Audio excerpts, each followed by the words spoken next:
Hello, my friend. Time for our meeting. On this October 13th, 100 years ago, Margaret Thatcher was born, resurrecting a prostrate England. She did so because she imposed fiscal reality. She showed that socialism ends when other people's money runs out, and resurrected England. England regained its pride. She won a war with Argentina 10,000 kilometers away, entering an island defended by the mainland's air force. She did it. Nelson's navy did it. Margaret, along with Pope John Paul I and Ron Morgan, destroyed the Soviet Union. Right? Well, they imposed the Soviet Union so much that it disintegrated. It had no way of maintaining itself. Today, England has opened itself to unbridled immigration, and today there are two alien currents, the alien culture and the culture, to use a term from Brazil, the culture of the original peoples, of the natives, right?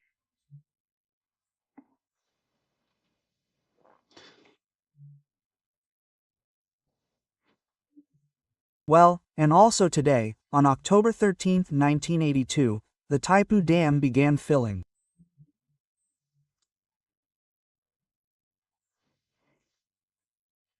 The dam was completed, and the filling began, which ended with the waterfall of the Seven Waterfalls, or Guaira. I went to say goodbye to him years before in the company of my friend Ibrahim Aboud Danetu, who is well known in that region of Parana.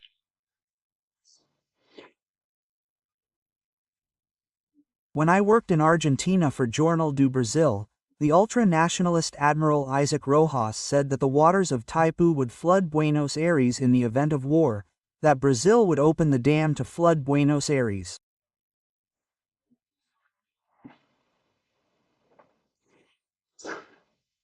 That's good. Remember to subscribe and at the end to leave a like or dislike. Let's get to today's conversation.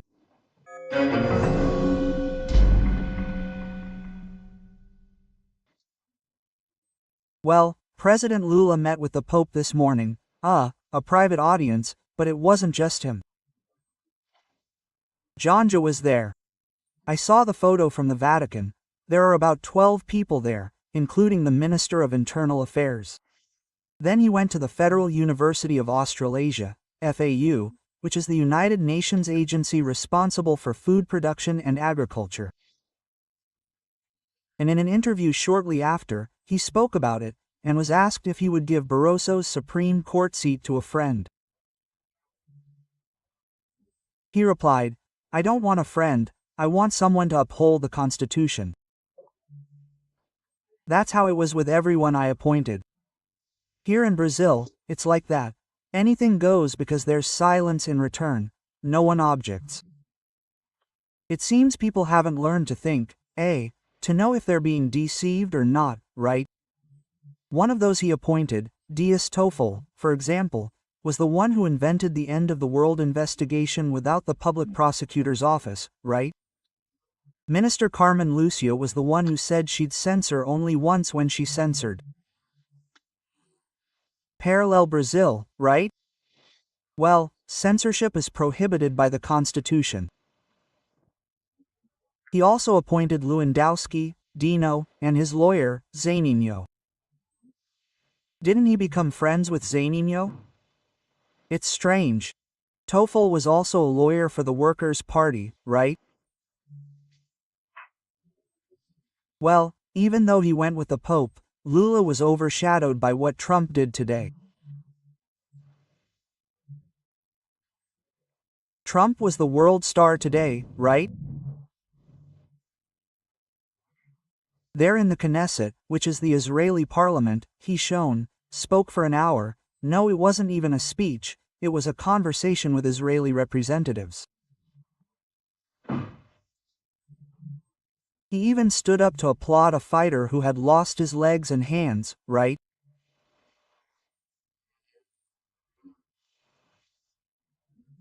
He emphasized that Gaza will be demilitarized, meaning there will be no soldiers, neither from Israel nor from anywhere else, in Gaza, and that Hamas will be disarmed.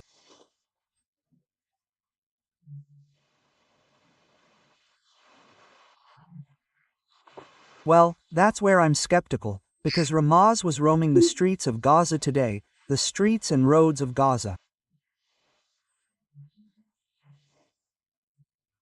The Israeli army, the Israel Defense Forces, the IDF, right, made a retreat, but a retreat, and a retreat that was relative, right, because they retreated, let's say, about 40%. The situation in Gaza is like this. I don't really believe they'll be able to disarm, that Hamas will hand over the weapons. He will certainly hide the weapons, right?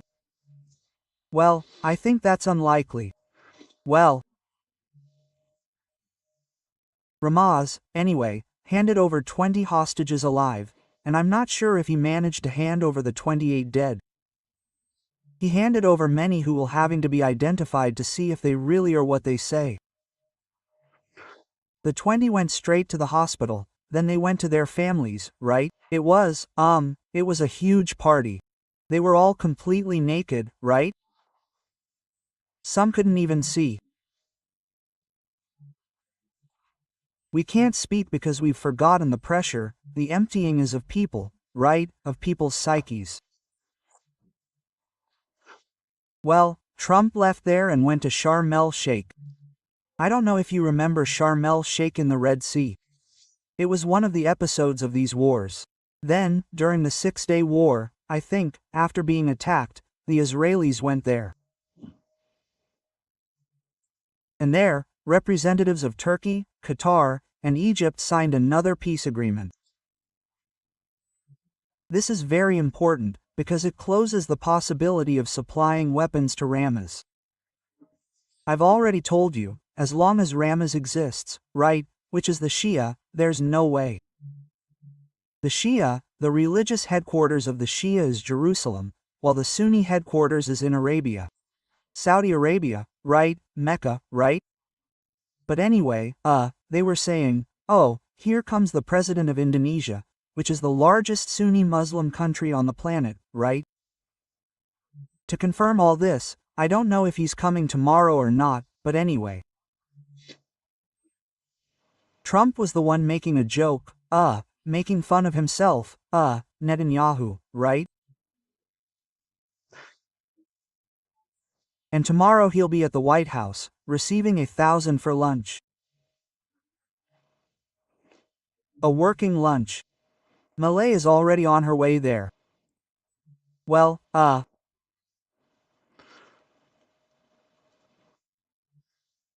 look, Bolsonaro's arrest was upheld, which was ordered in an investigation he's no longer involved in, right? That investigation that he was protecting his son who was denouncing, like Maria Karina did in the United States, right?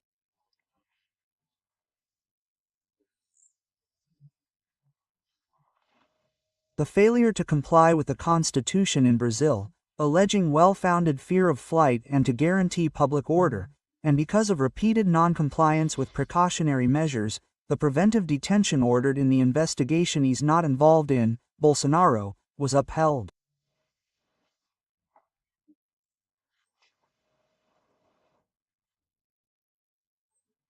The investigation was to determine whether he was helping his son, Eduardo, in something called what's also supposed, right, convince the U.S. government to apply magnetics to more ice.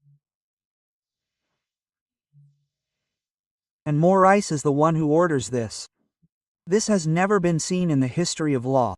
The interested party himself, the person involved, the victim himself. It's the judge, right? It's been this way forever, for a long time, right? And all approved by the silence of the media, the silence of public opinion, right? Hey, silence is consent, right? Well, it's PASMARS.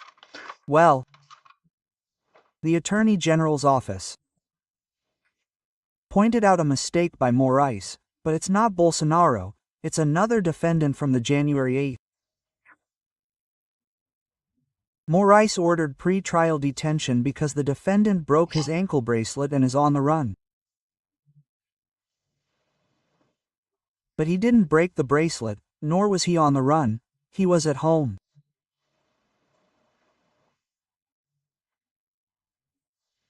The defendant was appearing monthly or weekly in court there in Uberlandia.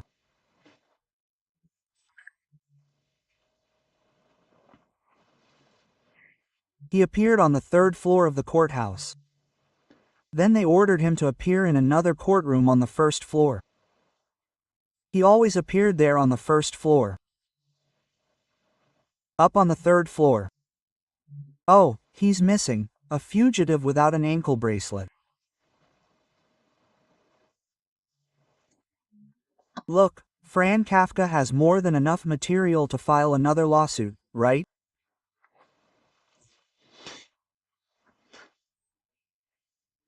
Well, Moraes, in the order to arrest him, said it was defiant behavior and disrespect to this Supreme Court, breaking his ankle bracelet and fleeing the house.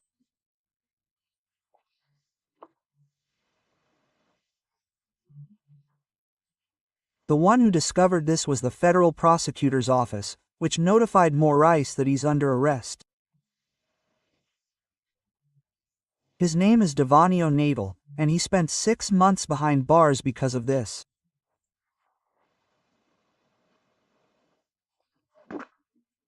He was punished because they ordered him to report to the first floor of the court building instead of the third.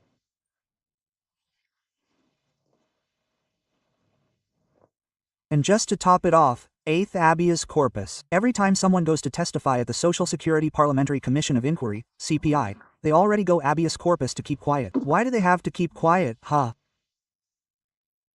It's the former president of the INSS, Alessandro Stefanuto. Guys, he can keep quiet. The Constitution guarantees, right, due process. It guarantees that evidence against oneself won't be used.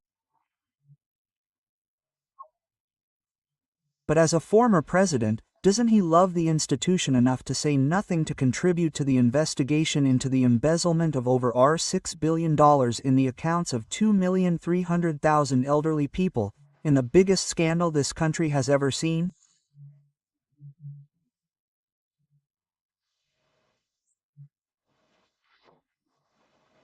As a lawyer, habeas corpus didn't even answer the question of when you entered public service.